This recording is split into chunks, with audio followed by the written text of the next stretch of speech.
સવારે 5 વાગે ને એટલે આ મોરલા જે બધા છે ને એટલા બોલવા માંડે ને કે ઊંઘ ન ઉઠતી હોય ને તોય 5:30 ઓટોમેટિક બધી ઊંઘ ઉડી જાય. અને જો હવે થોડું અંજવાળું થયું છે એટલે મેં વિડીયોમાં લીધું છે. આ મોર અહીંયા જ બેઠા હોય 5થી સવારના 7-8 વાગ્યા સુધી. હેલો, નમસ્તે ફ્રેન્ડ્સ, કેમ છો? સ્વાગત કરું છું ફરીથી બધાનું એક નવા વિડીયોમાં. તો બસ જો મોર્નિંગ થઈ ગઈ. મોર્નિંગ તો પતી ગઈ, આફ્ટરનૂન થઈ ગયું છે, વાગ્યા છે 12:30 અને કિચનમાં આવી છું રસોઈની તૈયારી કરવા માટે. અને બસ જો કાલે ફ્રૂટ્સ લઈને આવ્યા હતા તો એમને જ બધું મૂકી દીધું હતું. ફ્રૂટ્સ બધું ધોવાનું છે બાકી અને ધોઈને રાખ્યું છે, હવે ફ્રીજમાં મૂકી દઈશું. અને અહીંયા જો કેટલી બધી બદામ પાડી છે આજે સવારે માસીએ, કેમ કે આજે સવારથી છે ને છાંટા છાંટા બહુ જ આવતા હતા, એના લીધે ઘણી ખરી બદામો છે ને ખરી ગઈ હતી. એટલે માસીએ સવારે વહેલા આવે ને એટલે એમને આવીને તરત જ બધી ભરી અને લીધી છે. બાકી જો કાલે કેરી લીધી છે, લાસ્ટ કરીને છે ને 2-3 વખત એવી રીતે કેરી આવી ગઈ. હવે તો મને એવું લાગે છે કે આ લાસ્ટ કેરી જ હશે, કે અત્યારે જો હવે આવી છે આ કચ્છની કેસર કેરી, બહુ જ મીઠી છે, સરસ છે. અને જો બદામ બતાવું, કોણ લોકોને આ બદામ ભાવે છે ને એ કમેન્ટ કરીને જરૂરથી કહેજો. જો આ તો એકદમ સરસ છે, જો પડી હશે પણ આ તૂટતી નથી. બાકી મોટા ભાગે છે ને ઉપરથી નીચે પડે ને એટલે કોઈ એક જગ્યાએથી આવી રીતે ટોચો પડી જ જાય. જો આમાં બી છે, બાકી છે અમુક તો બધી સરસ છે આખી. અને અમારી આ બદામ છે ને મેઇન એનો ફાયદો એ છે કે આમાં ખરાબ નથી, અંદર ઈયળો વાળી નથી, એકદમ સરસ છે આ બધી બદામ. નહીંતર અમુક બદામ એવી હોય કે જેમાં ઈયળો વધારે રહેતી હોય. હવે હું તમને જો ઝાડ ઉપર બતાવું, એટલી બધી પાયકી છે ને ઉપરની સાઈડ તો કે અમે લાકડી લઈને મારીએ ને તો એક વખત નીચે એવી રીતે પાડી હતી. બાકી જો આજે સામે 2 દેખાય છે એ અને કંઈ ઉપર, આમાં છે ને જોઈએ નીચેની બાજુથી હજી કાચી છે, ઉપર પાકી ગઈ છે. સેમ છે ને આમાં બી એવું જ છે, ઉપરની સાઈડ પાકી ગઈ છે, નીચેની સાઈડ કાચી છે. અને એક છે ને અહીંયા ટીંગાઈ છે. જો આ તો હવે તોડી જ લેવી પડશે, કેમ કે આજે ઉપરથી થોડી ઓલી ખરાબ થવા આવી છે. આજે માસી ફ્રી થાય ને બપોરે એટલે એને કહી અને આ બીજી 2-3 જે છે ને એ પાડી લઈશું. બાકી જો આમાં પણ અંદર નીચેની સાઈડ બહુ જ બધી છે, ઉપર પણ બહુ બધી પાકેલી છે.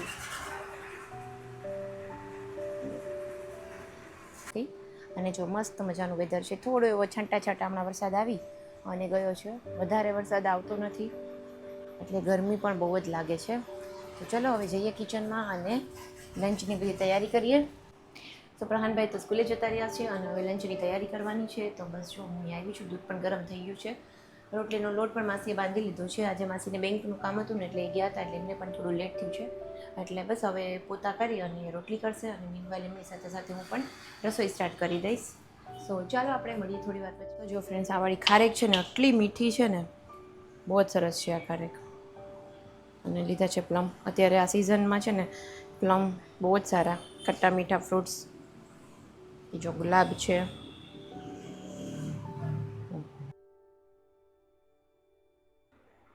તો બસ જો માસી અને હું બંને કિચનમાં અમે સાથે જ આવી જાય છીએ. હમણાંથી હું છે ને શાક સંભારો કે જે કંઈ હોય માસી ગયા પછી બનાવું છું, કેમ કે થોડું ઘણું મારે વિડીયોમાં શૂટ કરવું હોય ને એટલા માટે. માસી હોય તો પછી વચ્ચે સટકું શૂટ ન થઈ શકે અને હું એને ડિસ્ટર્બ કરું પછી એમને બી લેટ થઈ જાય. અને આજે મારે જો જવાર અને બાજરીનો રોટલો મિક્સ બનાવવાનો છે, એટલે મેં જવારનું ક્યારેય બનાવ્યો નથી. ફર્સ્ટ ટાઈમ હું જવાર બાજરી મિક્સ કરીને રોટલો બનાવું છું. કાલે મેં ટ્રાય કરેલી હતી, જે હું તમને આગળ કહીશ પછી.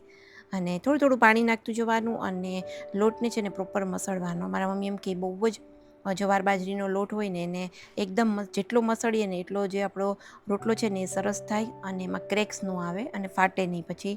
એટલે અહીંયા એકદમ છે ને જાજી વાર, લગભગ 5થી 6 મિનિટ સુધી મેં ખૂબ જ લોટને આવી રીતે હાથની આપણી હથેળી હોય ને એનાથી મસળવાનો ને વચ્ચે પાણીવાળો હાથ છે એ કરતું જવાનું. અને અહીંયા પ્રમાણમાં થોડો મેં લોટ ઢીલો રાખ્યો છે, બાજરાનો લોટ જે રાખતા હોય ને એના કરતાં. અને એકદમ જ ગરમી લાગતી હતી એટલે મેં માસીને કીધું, મીંદુ બહારનો દરવાજો છે હું ખોલી નાખું છું, નહીંતર તો અહીંયા આટલો તાપ લાગે છે, ગરમી થાય છે, કેમ કે વરસાદ તો અહીંયા અમારે પડતો જ નથી. કેટલા દિવસ પહેલાં 1 દિવસ જો વરસાદ આવી અને જતો રહ્યો છે. અને સુરતમાં ને એમાં તો આપણે જોઈએ છીએ અમે લોકો ન્યૂઝમાં, એમાં બહુ જ વરસાદ પડી ગયો, કેટલા લોકોને અત્યારથી જેટલું નુકસાન થયું. અમુક કોમ્પ્લેક્સમાં પાણી ઘૂસી ગયા છે કે ગ્રાઉન્ડ ફ્લોર, પાર્કિંગ બધામાં તો બહુ જ બધા લોકોને નુકસાની પણ બહુ જ થઈ છે. તો બસ ભગવાન બધાને થોડી હિંમત આપે આ બધી વસ્તુમાંથી નીકળવાની, કેમ કે હજી તો શું છે, ચોમાસાની શરૂઆત જ છે અને ત્યાં જ જો આટલી બધી પરિસ્થિતિઓ છે એ મતલબ બનવા માંડી છે. અને બસ જો રોટલો છે એને હું કંઈક આવી રીતના હું સ્ટેપ બાય સ્ટેપ્સ કરતી હોઉં છું. વચ્ચેનો જે પાર્ટ છે ને થોડો જાડો રાખવાનો, જો આવી રીતના અને એક આવી રીતના ગોળ આખી ચાંદકી જેવું બનાવી લઉં છું. અને પછી હવે હું શું કરીશ, મેઇન મેં વસ્તુ એ શીખી છે કે આવી રીતના બનાવ્યા પછી વચ્ચેથી છે ને ટીપતું જવાનું અને બારની સાઈડ લઈ જવાનું, જે કંઈ બી વધારાનો લોટ હોય ને એ. એટલે જો અત્યારે હું હથેળીની હેલ્પથી છે ને વચ્ચેની સાઈડ છે ને એને પ્રેસ કરું છું, કે જેથી કરીને વચ્ચેથી છે ને ફ્લેટ થતો જાય પ્રોપર, અને વધારાનો જે લોટ હોય ને એ થોડો થોડો બહારની સાઈડ જતો જાય. જો હવે અત્યારે હું કરું છું, એટલે જો વચ્ચેથી થઈ ગયા પછી થોડું આગળ આગળ જતું જવાનું, અને લાસ્ટમાં જે એજીસ આવે ને ત્યારે એકદમ ફિંગર્સથી પ્રેસ કરીને ઇવનલી રોટલો છે એ બની જતો હોય છે.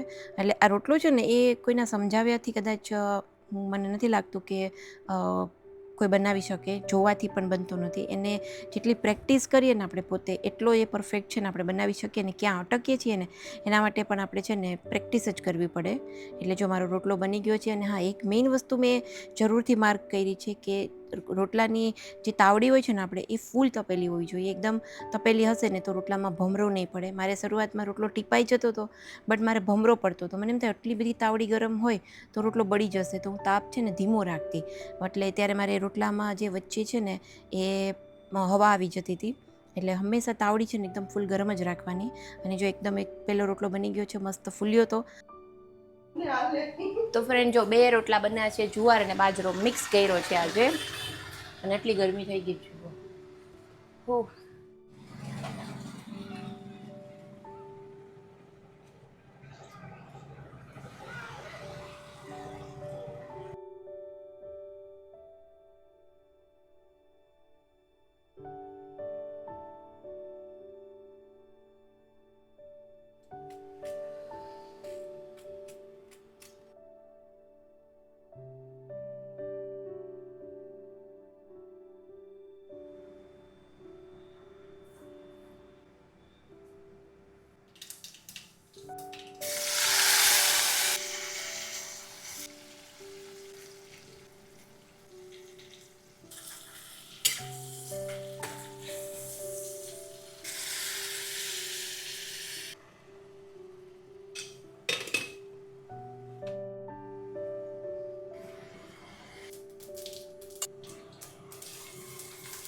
ચાલો તો જો રસોઈ બની ગઈ છે.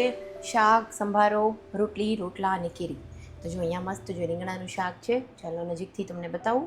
તો જો આની પહેલાં એક કમેન્ટ હતી કે શાકમાં છે ને રસો સરસ ઘાટો દેખાય છે, એના માટે શું કરો છો? તો જો શાક બની ગયા પછી છે ને થોડું ખાલી હું છે ને આવી રીતના એક ચમચો ચલાવી દઉં, કે જેથી કરીને અમુક રીંગણ છે ને એ જો બ્રેક થઈ જાય ને તો રસો છે ને એ સરસ જો આમ ઘાટો થઈ જતો હોય છે. થોડી વાર પડ્યો રહેશે ને એટલે ઓર સરસ થઈ જશે.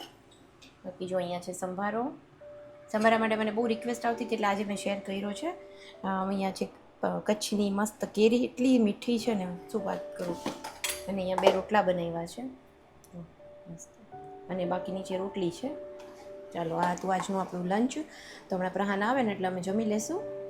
સો હા ફ્રેન્ડ્સ, મારે છે ને આજે એક વાત કરવી હતી કે આપણે ગમે એની રેસિપી જોઈએ ને, ધારો કે યુટ્યુબમાં છે કે ગમે ત્યાંથી, કે પછી આપણા મમ્મીની હોય કે ઘરમાં ગમે એની રસોઈની આપણે કોપી કરીએ ને તો એ પ્રોપર આપણાથી એમના જેવી તો બને જ નહીં. કેમ કે હાથરોટી આપણા ગુજરાતીમાં કહે ને કે સેમ વસ્તુ નાખીએ ને બાજુમાં ઊભા ઊભા, પણ જે હાથરોટીનો જે ફેર આવે ને એ તો આવે જ. એટલે મોટાભાગનું જે મેં કુકિંગ શીખ્યું છે ને એ હું જોતી બધાનું કે એમાં શું શું નાખવાનું છે એ આપણને બેઝિક ખબર હોવી જોઈએ. એના પછી એને ટેસ્ટી કેમ બનાવવું અને એને લુકમાં સારું કેમ પ્રેઝન્ટ કરવું એ બધું મેં પછી મારી જાતે જ શીખ્યું છે. અને નાના મોટા જે કંઈ બી કુકિંગમાં ચેન્જીસ આવતા હોય ને, જે કંઈ બી ચેલેન્જીસ આવતા હોય એ જ્યારે આપણે બનાવતા જઈએ ને એમ જ આપણને સમજાતું જતું હોય છે કે આમ નહોતું કરવાનું, આમ કરવાનું હતું.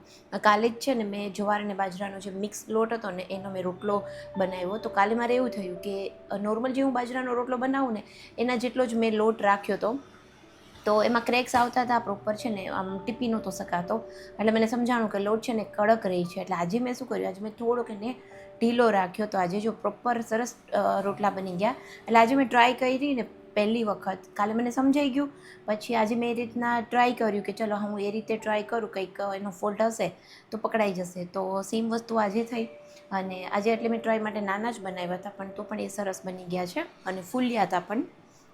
સો કુકિંગનું આવું છે. મને બી આ જ રીતે ધીમે ધીમે સમજાણું.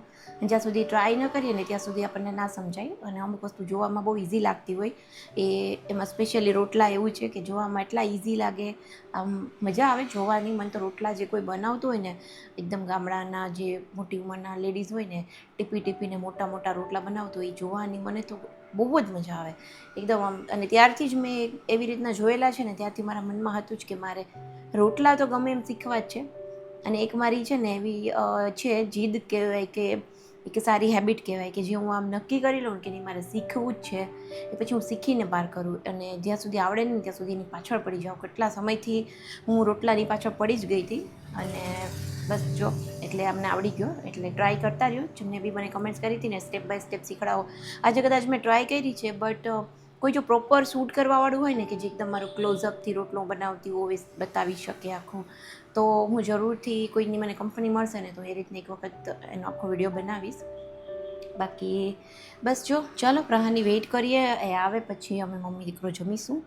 અને હજી વરસાદ છે ને અંધાર થયો છે, બટ આવતો નથી. હવે ગરમી પણ લાગે છે. એકાદ દિવસ આવીને જતો રહ્યો બસ. બાકી તમારા સિટીમાં વરસાદ હજી આવે છે કે બંધ થઈ ગયો છે, તો કમેન્ટ કરીને જરૂરથી જણાવજો. ચાલો હવે આપણે મળીએ થોડી વાર પછી. પ્રહાન સ્કૂલેથી આવી ગયો છે, અને આવી ગયા પછી મોમ ડ્યુટી છે ચાલુ થઈ જતી હોય છે.